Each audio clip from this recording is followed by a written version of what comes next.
All right, peeps. Welcome to the Chart Show, where it's all about dancehall music. Don't dare refuse it. You don't know this is your boy Shells alongside me, my bro Jerusalem. Check. It's another one. With their shows. Yeah, man, we're there, and we're here to give the people the top 10 songs where I run road here in Jamaica in the realm of dancehall music. I know, so we'll never get it wrong because I only will listen to people. You know the thing go. Now, before we get into the chart itself, Jerusalem and I would like to highlight some things and give our perspectives, you know what I mean, on certain matters in the ecosystem known as dancehall music. And before me even get into that, Jerusalem, you know, so of course, I've met the people them know, so we're trying to joke thing, you know. Not only is that people can hear it on YouTube and all these things, but we're also being heard all over the tri-state area thanks to Irish Jam Radio. So big up the Irish Jam family and the listeners, you know. Enough love and respect. Now, Jerusalem, the topic what everybody want to talk about, I'm sure. We see what go on with Sting, everybody see what go on. Quote unquote postponement. The angle we want to take the reasoning now, people, is Leng say it postponed. Alright? The real question I want to pose to the people is, should Sting just come back at all? Like, are the writings on the wall? Is it over? Should Sting just say, oh, we had a good run, let's pack it up? What do you think, Jerusalem?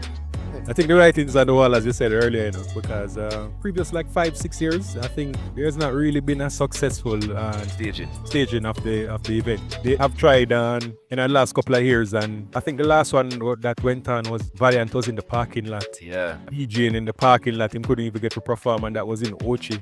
That was not even at Jam World, which is the where I say now, the home. Yeah. Of Sting. So they keeping in a Ochi, you know, so something did wrong there. So a lot of people have advice in terms of they think that the government should play a more important role in terms of preserving the cultural aspect of a show like Sting. But I don't see the government paying for the production of the show. I can see the government supporting it in terms of permits, in terms of probably giving them some money to cover certain areas.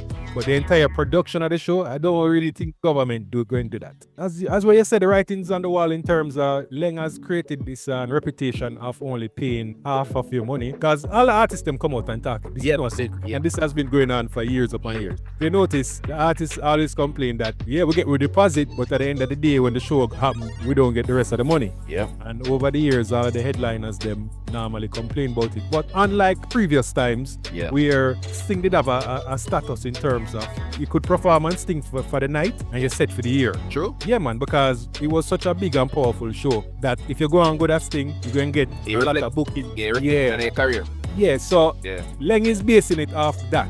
Or that status that it normally give people. But that's not the status thing anymore. Yeah.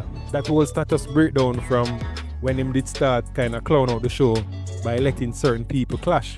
Yeah. And I will forever say letting Amari and Queenie clash was a big no-no. And even this year when I see him was hiring so many social media TikTokers and TikTokers and personalities. I was wondering what are they going there to do? In terms of the TikTok sensations, I read that there was going to be like a TikTok live version for Sting. So I guess using the personalities for that platform.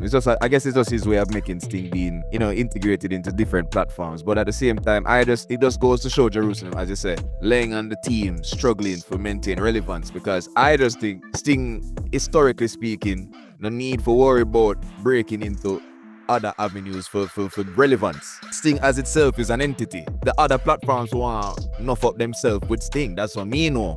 Sting and stuff. For see it reach a levels where, we need to link up with this TikToker, let's for guarantees that people show up. I think them the type of psychology that it damaging. And other things that make me personally, people think that Sting for kind of just ease out right now is when it comes to headliners and big names, even if me not the biggest name, Jerusalem, but about me take my career seriously.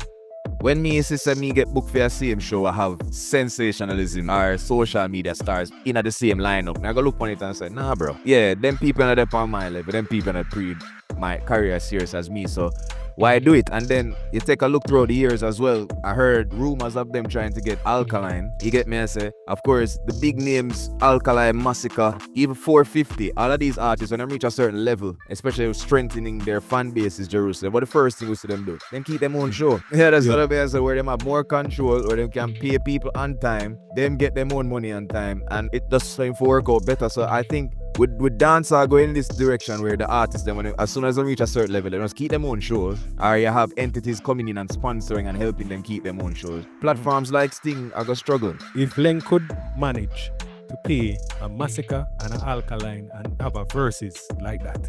Because, remember even the international show that called Versus, basically them taking something from off a Steam. Our culture, yeah. So if you can afford to get a sponsor, you can come up with the money.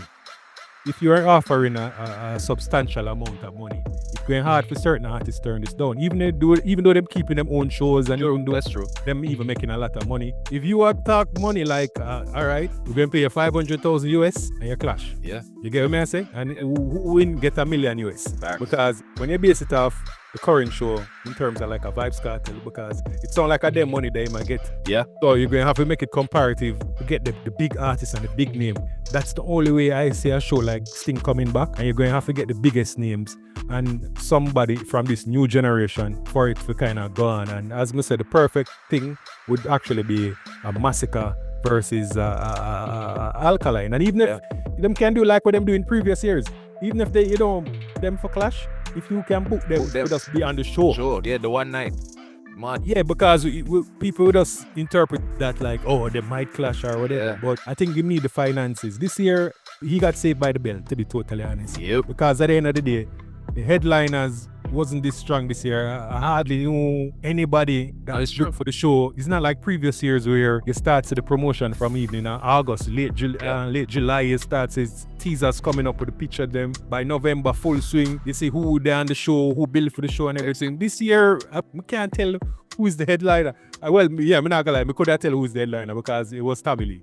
But I think people are trying to blame the Vibes Cartel show, and I really feel that don't have anything to do with it. Not a thing. Because at the end of the day, I think a soca show keep the same night, even though it's a different demographic. Yeah. And them get the crowd. I think it's a sour grips when him throwing word off, the other people. Yeah. And I think he might try to blame Joe, but him and Joe have history now, because Joe was a part of that show once upon a time. Okay. See that? Yeah, him come in the later years. I think it was like in about 2013, 2014. That was it. And they didn't invest in putting some money in it. Of course. Them did actually get like 2 chain. Okay. Fly down and them stuff. But apparently, I think he thinks that Joe set him up in terms of make him book a lot of people and then him just exit out the next year or something like that. So him have to do it by himself. And I don't think he has recovered from that. Yeah, okay. So I think that is the problem that he has with Joe. But really and truly, I'm sorry to say, a show like Sting that has done 30 years in the business. If it's not time to close that chapter, some revision have to make. And I don't think you need to fake. If you don't have the money or the resources to do it, don't put on a lame show. Yeah. And I can understand the production side in terms of... Oh gosh, man. Glad you got to say, see? Yeah, based on the history. If that is where you do the artist then, and off the day of the event, I don't get my balance. You not pay the production crew yet. On the day. I hear the balance you're supposed to get. They only got $1 million and you're supposed to get 6.5. You know, if you come up with half of the money or 3/4 of the money, then you would have a case. Nope. I would definitely not go any further. And would even go so far. I'm lucky them even go so far. Big up the production crew. We know it go. But as I said, at the end of the day, Jerusalem, I agree with you. And listeners, I hope you agree as well. I think historically speaking, I'm not gonna say I just want this thing vanish, because I still think that there is nobody else. Jerusalem, you hear me beat Joe and Scatter with Sumfest already. Sumfest cannot be dancers representative. They're the only one. They can't be.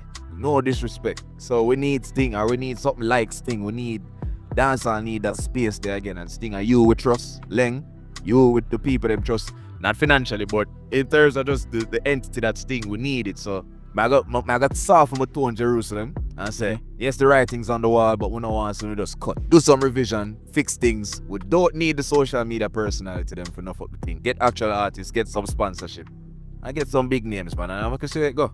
The writing's on the wall. Get the money up. You still have the reputation, and I think people will still be going out to the show. And you still have people who perform for free, because that's the people fly down. I mean, no enough of them not get no money to actually perform. You can tell that. Yeah. So don't make it run too late. I think you can take a 1 year hiatus. Fix things. Yeah, but don't make 3 years, 4 years pass and you know come back with the thing there. And I think you just need to get the sponsorship and get the involvement of the government in terms of see what they can cover. I know them not gonna cover the production costs. No, them not gonna cover certain costs. But at the end of the day, the government has a duty to help the music, because they don't really do nothing else really in terms of Them say them have a designated place. We've been hearing that for years now. We don't see it. Yeah. Because That's it. Yeah. all right, people. So just keep the conversation going. Is it the end of Sting? Can Sting continue the same way? Make we know. But in the meantime and in between time, let's get straight into the chat, Jerusalem. And we're going straight to the number 10 tune